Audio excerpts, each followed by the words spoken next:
Question है ABC is equilateral triangle of side 1 meter. Charger placed at its corner as shown in the figure. O is the midpoint of side BC. The potential at O is, potential बताना है किस पे, O point पे, यहाँ पे। तो ये भी 1/2 मीटर हो जाएगी और ये भी कितना हो जाएगी 1/2 मीटर। ये 1 मीटर है और ये 1 मीटर है। तो इसकी वजह से जो पोटेंशियल होगा V की जो वैल्यू आएगी वो आ जाएगी माइनस KQ बाय में R होता है फॉर्मूला, KQ बाय R होता है तो नेगेटिव डायरेक्शन इसके, इसमें पोटेंशियल स्केलर क्वांटिटी है तो इसकी वजह से कितना होगा माइनस KQ बाय R, इसकी वजह से भी कितना हो जाएगा माइनस KQ बाय R और इसकी वजह से भी कितना हो जाएगा माइनस KQ बाय में R। तो यहाँ पे माइनस KQ की वैल्यू है 2 इंटू 10 की पावर -6 डिवाइड बाय में R की वैल्यू है 1/2। ये माइनस K इंटू में Q की वैल्यू है 3 डिवाइड इंटू 10 की पावर -6 डिवाइड बाय में R की वैल्यू है 1/2 प्लस माइनस का K इंटू में Q की वैल्यू है 6 डिवाइड बाय में R की वैल्यू ये 1 है, ये 1/2 है। तो 1 का स्क्वायर इक्वल टू 1/2 का स्क्वायर, पाइथागोरस थ्योरम से निकाल सकते हैं, प्लस में क्या हो जाएगा h स्क्वायर। तो यानी कि 1 इक्वल टू 1/4 प्लस में h स्क्वायर। तो 1 माइनस 1/4 इक्वल टू क्या आ जाएगा आपके पास h स्क्वायर। तो इसको सोल्व करोगे आगे आपके पास 3/4 इक्वल टू h स्क्वायर। तो यहाँ से h की जो वैल्यू आएगी वो कितनी आ जाएगी √3/2। ये आपके पास h की वैल्यू आ गई तो यहाँ पुट कर दो √3/2। ये आ गया आपके पास। तो यहाँ से इसको सोल्व करेंगे तो आ जाएगा माइनस का 2k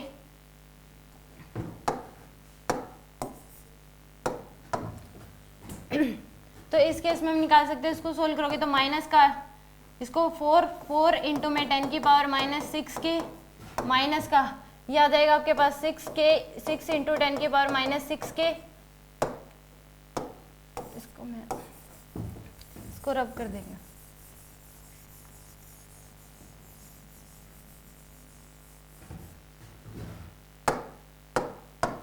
इसको सोल्व कर लो, ये आएगा आपके पास माइनस का 4 इंटू 10 की पावर -6k और माइनस का 6 इंटू में 10 की पावर -6k और माइनस का 12k डिवाइड बाय में √3।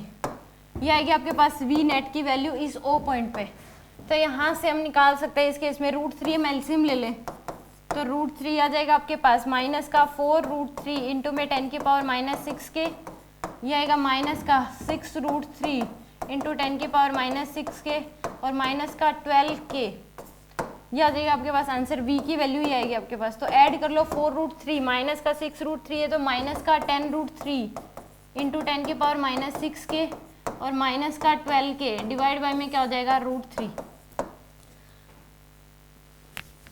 तो यहाँ पे इसको फर्दर अगर सोल्व करें √3 की वैल्यू पुट कर दो -10 इंटू में 1.73 इंटू 10 की पावर -6k और माइनस का 12k डिवाइड बाय में √3 की वैल्यू 1.73 ये आ जाएगी आपके पास। तो इसको हम सोल्व कर लेते हैं।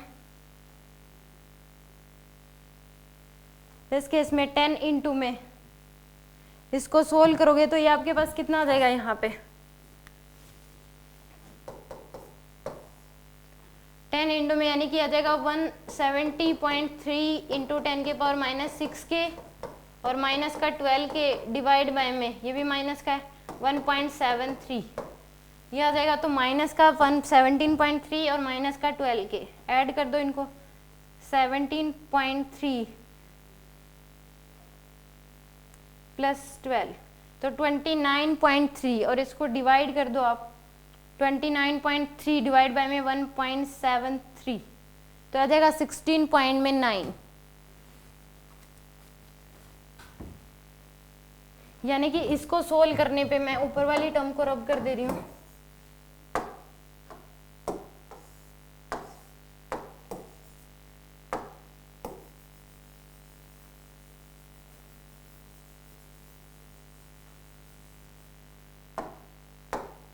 तो इसको सोल्व करेंगे आ जाएगा माइनस का 29.3 इंटू 10 की पावर -6k डिवाइड बाय में 1.73।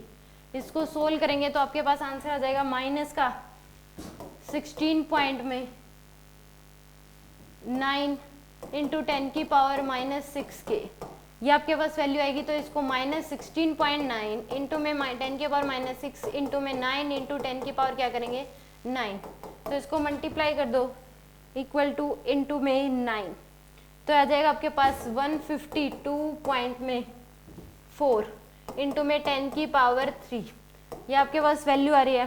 तो यहाँ पे यानी कि इस केस में माइनस में तो आएगा, तो इस केस में ये सारे ऑप्शन कट हो जाते हैं, यही सही होगा। तो यानी कि माइनस का 1.52 आ जाएगा, माइनस का 1.52 इंटू में 10 की पावर 5, ये आ जाएगा आपके पास आंसर। यानी कि डी ऑप्शन क्या होगा इसमें करेक्ट होगा। सिंपल के क्यू बाई आर लगाना है, और पोटेंशियल एक स्केलर क्वांटिटी है, तो के क्यू बाई आर इसकी वजह से माइनस के क्यू बाई आर इसकी वजह से माइनस के क्यू बाई आर इसकी वजह से माइनस के क्यू बाई आर इसकी वजह से क्यू की वैल्यू पुट करनी है और आर की, तो आपके पास आंसर आ जाएगा इस केस में।